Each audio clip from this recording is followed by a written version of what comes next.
you so much for being here. I'm so excited to be able to share this presentation with you today, all about processing emotion. So let's just jump right in. Just as a matter of business, this webinar is about 30 minutes.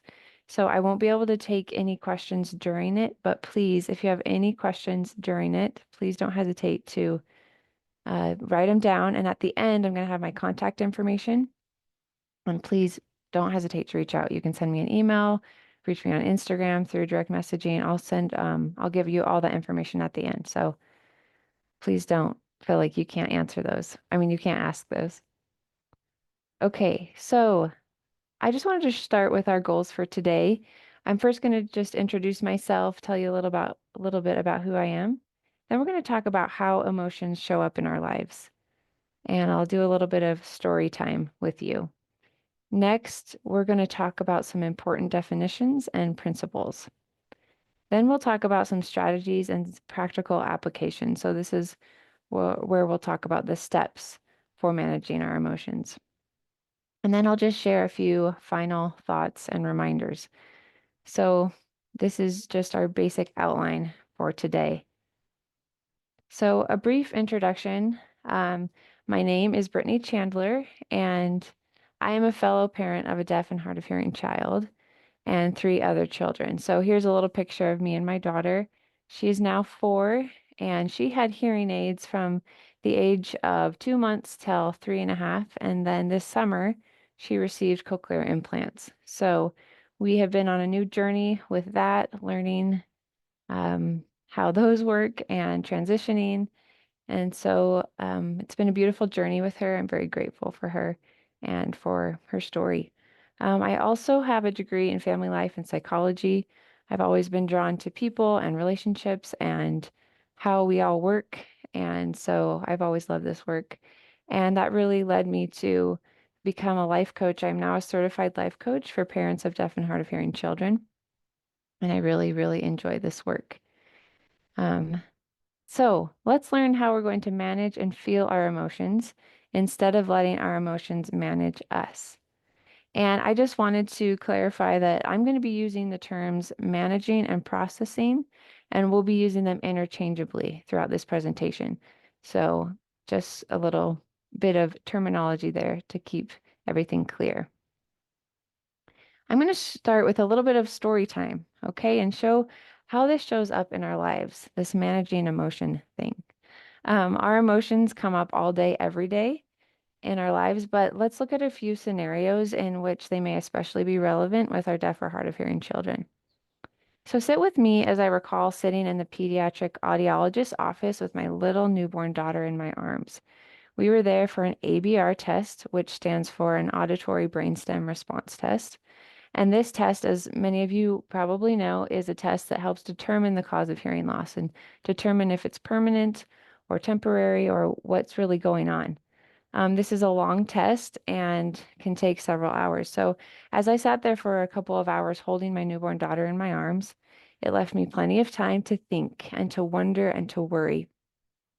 I felt a lot of fear, sadness, and uncertainty. It was easy for me to imagine the many, many different scenarios in my mind and think about all the things she might potentially miss out on. My mind was also spinning, trying to figure out the cause of her hearing loss. There's no family history, there was no complications at birth, etc., trying to figure it all out. And instead of talking about these things, I really felt a desire to go inward and just spin and worry. Now I want you to go with me to another story. I'll take you to when my daughter was about 18 months old, and we had traveled about an hour out of town to attend a cousin's wedding festivities. As we got in the car to return home, I noticed that my daughter's left hearing aid was missing. I was filled with immediate panic. I searched all around her, in her clothes, all around her body, all around her car seat, all around the floor of the car, out in the parking lot, round and around into the event center, tracing all of my steps again and again, trying to see where could this hearing aid be. I was completely worried and exasperated, and most of all, I was shameful that I had let this happen. So after a fruitless, long search, we decided to drive home, only to search the car for another 30 minutes The entire time I was very stressed. We finally took out all the car seats, and I found that hearing aid wedged deep, deep into by the buckle of the seat. And I was so relieved. But I said from then on out, no more hearing aids in the car until she's older. Next, I'll take you to more of a scenario that might be familiar to some of you.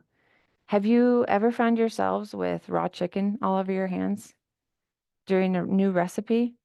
Or maybe you're nursing a younger sibling or tied up in 1,000 different ways when suddenly your deaf or hard of hearing child yells from the other room that they need you. This has happened to me many times, and I feel like especially when my daughter, who is deaf, is on the toilet and really needs me, and I can't respond to her and say, "Hey, I'm coming," because she can't hear that.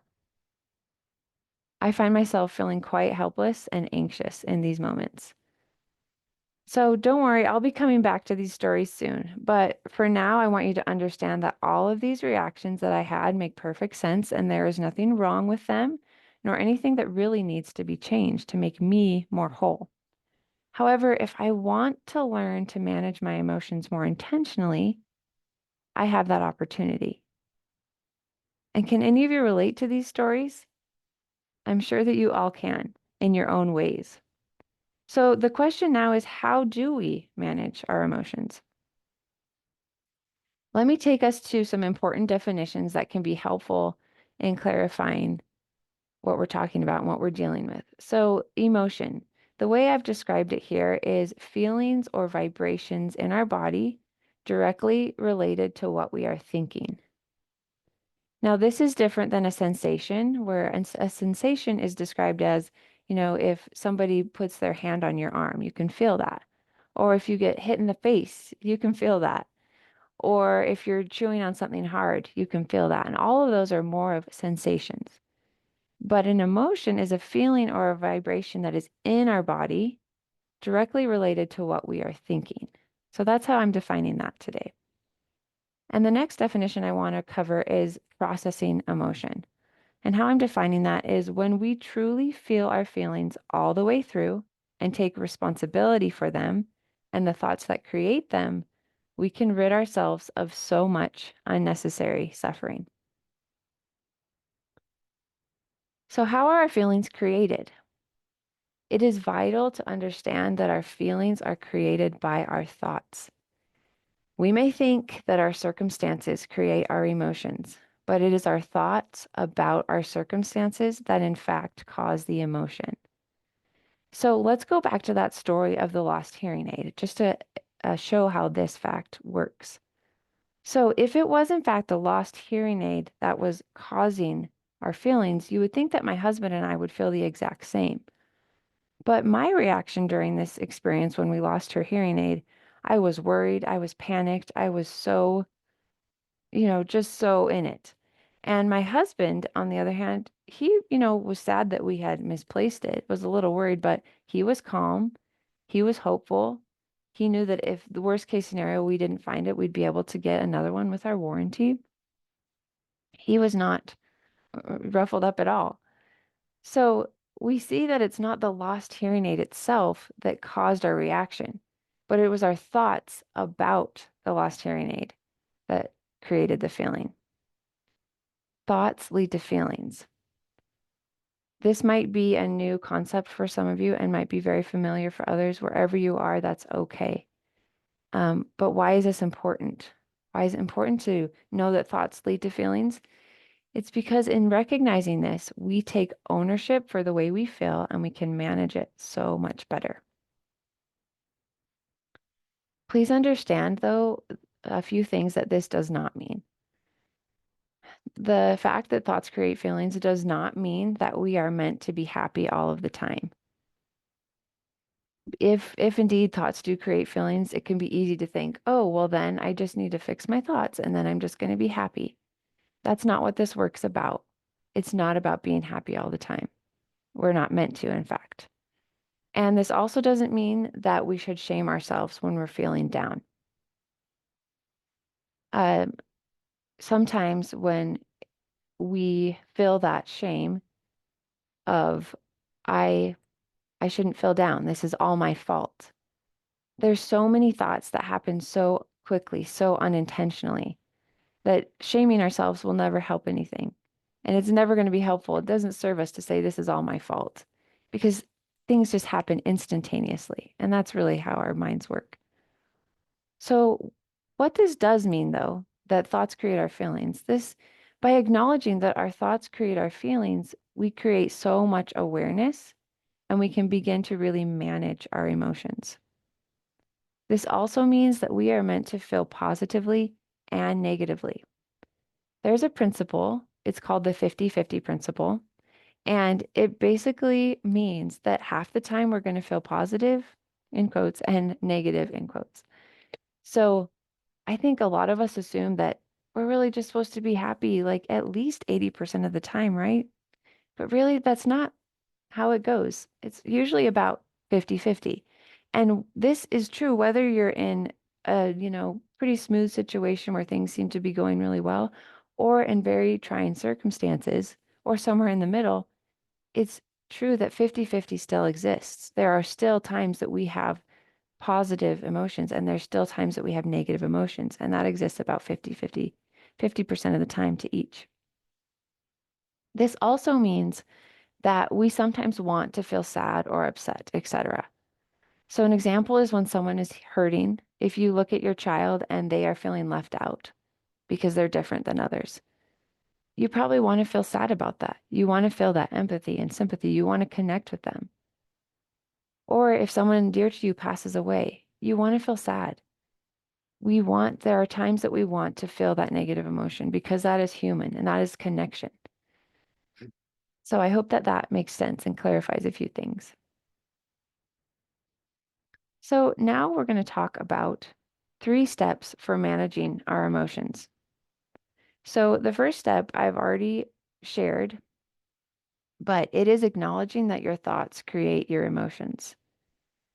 Along with this comes the understanding that your thoughts and emotions make complete sense given your experiences. That's just the first step. The second step is to identify what emotion you are feeling, label it, and describe it. Know that there is no wrong emotion. I am blank and that's okay. So you say, I am nervous and that's okay. I am worried and that's okay. I am scared and that's okay. And the third step is to discover the thought behind the emotion. Then you can decide if you want to keep fueling that thought or if you want to shift your thinking towards more intentional thinking and belief. Now, why does labeling matter? Why does labeling emotion matter? This is that step number 2. So when we label and describe something, it minimizes the fear and it helps us see more clearly. Instead of this large unknown thing that we want to avoid, labeling allows us to see that it is simply an emotion that feels a certain way in our body. So I'm going to take 2 statements and we're going to compare them a little bit. The first statement is, I feel bad. Bad is a very common phrase that you will hear people say. I just feel bad. And we could say that bad is more of a category that many emotions could fit into, but people still use it very often. I feel bad. Now let's take another statement.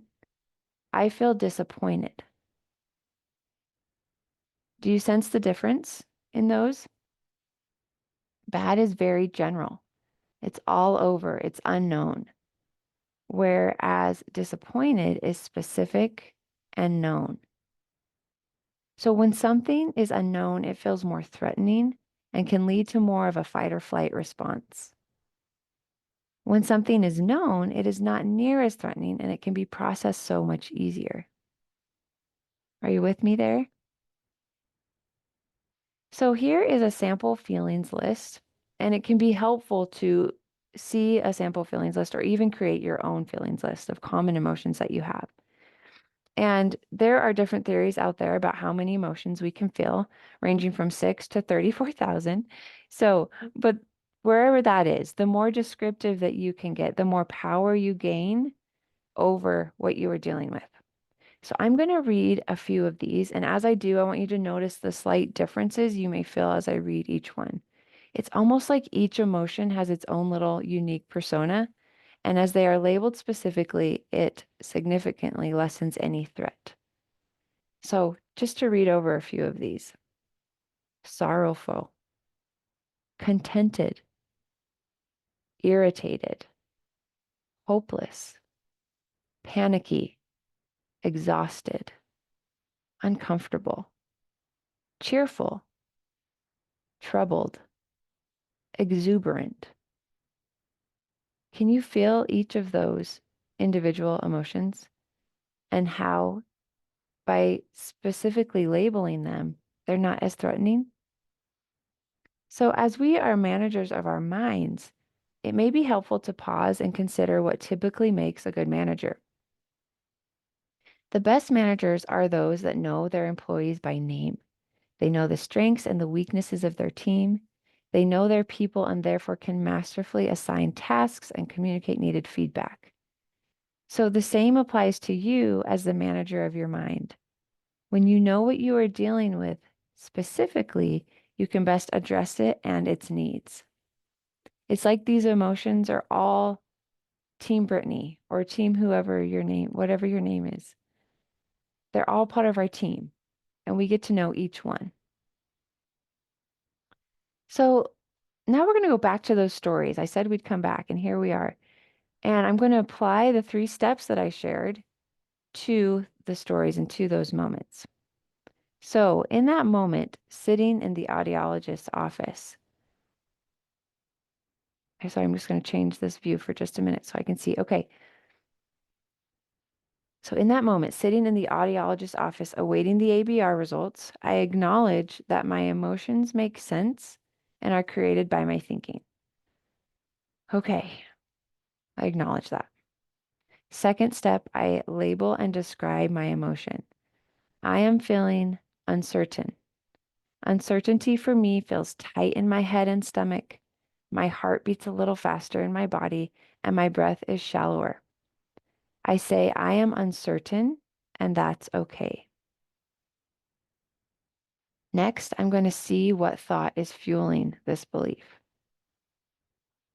My thought, I don't know what her life will be like, is fueling this uncertainty.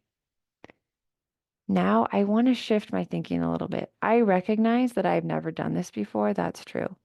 But I want to and will take an active role in helping my daughter create the most beautiful life for herself, including all the ups and downs. That's where I shift more into that intentional thought and belief. Okay, let's do this again for a little bit more practice. Let's go back to story 2, the one in which we lost my daughter's hearing aid. So, step 1, while searching for the lost hearing aid, I take just a moment to reassure myself that my emotions are safe and are created by my thinking. Second step, I label and describe my emotion. I am feeling shame.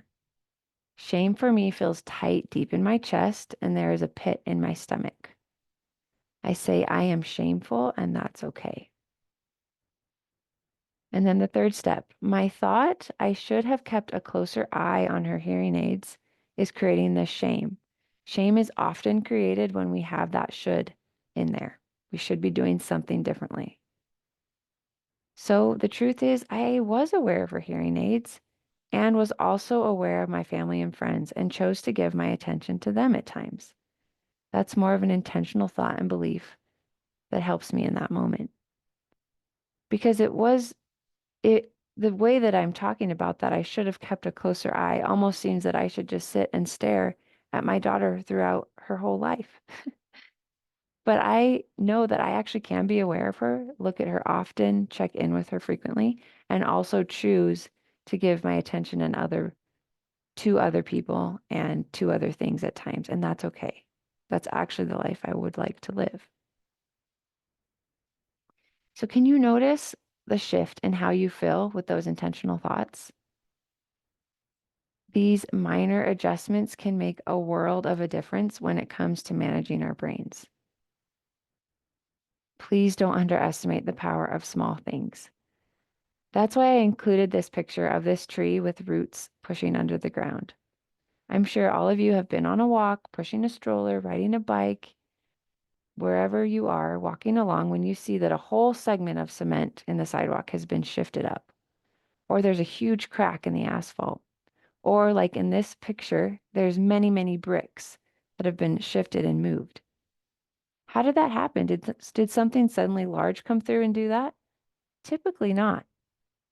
Typically, it is these roots under the cement, under the bricks, that have over time gradually, very gradually grown.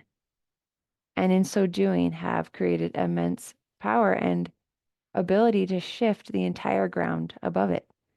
Now, brick and cement and asphalt, these are all really tough materials. But roots, small roots, can shift and change them just because of minor adjustments, little growth each day. So we become the boss of our brains when we take these steps. We stop blaming our circumstances for how we feel, and we manage our day-to-day lives much more intentionally. Okay, a few final thoughts and reminders for you. The first is to remember that there is no wrong emotion. When we make emotions bad, we make them much bigger and scarier and lose our ability to manage them. This one principle has made a world of a difference for me in acknowledging that all my emotions that come through are safe. They're just like little personas, little parts of my team, Team Brittany, that come along sometimes. They're not bad. They're just there, and I can learn from them, listen to them, get closer to them, and label them to understand how to manage them. And one final thought to share is that one of the best gifts you can give your child and yourself is to learn to process emotions, which, as we defined as at the beginning, is this: when we truly feel our feelings all the way through and take responsibility for them and the thoughts that create them, we can rid ourselves of so much unnecessary suffering. And it's that unnecessary suffering piece that is interesting, because in life we are going to feel sad, we are going to feel angry, we're going to feel scared, we're going to feel all the things, and that's okay. But we layer on unnecessary suffering when we start to judge that feeling, when we feel shameful, when we feel that we are broken, that we have done something wrong. We have the opportunity to check in with ourselves and know that these emotions are part of our experience and can be managed. And we can rid ourselves of, like I said, that unnecessary suffering piece, which just gets layered on top when we don't learn how to process our emotion. Okay, thank you so, so much for tuning in today. It's been so great to share these things that have really made a difference in my life, and I hope that something I shared today can also help you. Again, my name is Brittany Chandler, and I would love to hear any questions or comments that you have. Please don't hesitate to reach out. My email address that you can reach me at is team@chandlerlifecoaching.com. And you also can send me a direct message or any, comments, anything that you'd like to on Instagram. My handle there is @ChandlerLifeCoaching. So I really enjoyed sharing this with you today, and I hope that you have a great day. Thank you so much. Thank you so much, Brittany. And it looks like we have about 5 minutes. Would you be open to questions if? Yeah, for sure. If anyone has any that I can And help with. you can just unmute yourself and ask. Great. Hi, this is Stephanie. That was great. I really appreciate you sharing this. I'm an audiologist, Nice. and um, I know it's hard to present your story, but I think it's really helpful. And I know there's other audiologists that are also on this Zoom this morning. And Yeah. what I wondered is, with your life coaching certification, was there a special certification course, or I don't know what the correct word is, degree or Yeah. whatever that was, that had extra training or specific training for deaf and hard of hearing families? Or is it that you are a certified life coach and you've chosen to work with deaf and hard of Yeah. hearing families? Yeah, that's a great question, Stephanie. Thank you. So, there's not an additional certification in the program that I was a part of. Um, but something that's important to understand is as a life coach, I'm not telling you what to do with your children. I'm not telling you you need to go to these appointments, you need to do these things. I'm a coach for the parent, so the parent can navigate the journey much better um, with all of the things that come up. So I don't know if that answers anything, but the coaching that I received is really applicable to anyone's situation. It's very individual based, and it really applies to wherever you are. And so that's why I feel comfortable working with these parents is because these principles, again, I'm not giving you specific advice on what you need to do with your deaf or hard of hearing children. I just know that this is a group that I want to work with because personally it helped me significantly to have a life coach know how I can manage myself while I'm moving through this journey. So I hope that I can offer that to people. Does that make sense? It does. That's wonderful. That's what I was wondering is if there were families that had a child and they were going through a different diagnosis, if that's something that you still could be a life coach for if it was only just deaf and hard of hearing. But it sounds like it's really for anyone, but your particular affinity would be for deaf and hard of hearing children just because you've been in those shoes, you are in those shoes. Is that correct? Yes, that's absolutely correct. And yes, Okay. this work can apply to anyone, and I would be honored to help anyone through. I've just decided to niche down just so that I know exactly what things I want to share. But Sure. I'm absolutely, if there's any questions you have on that or support that you need or other people who have different diagnoses, please reach out and I'd be happy to help in any ways that I can as I support the individual. That's wonderful. Thank you so much. Yeah, thank you, Stephanie.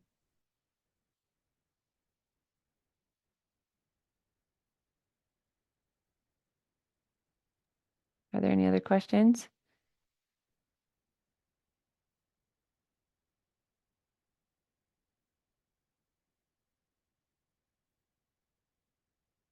Okay, well, it looks like there's no more questions. So we'll just end it.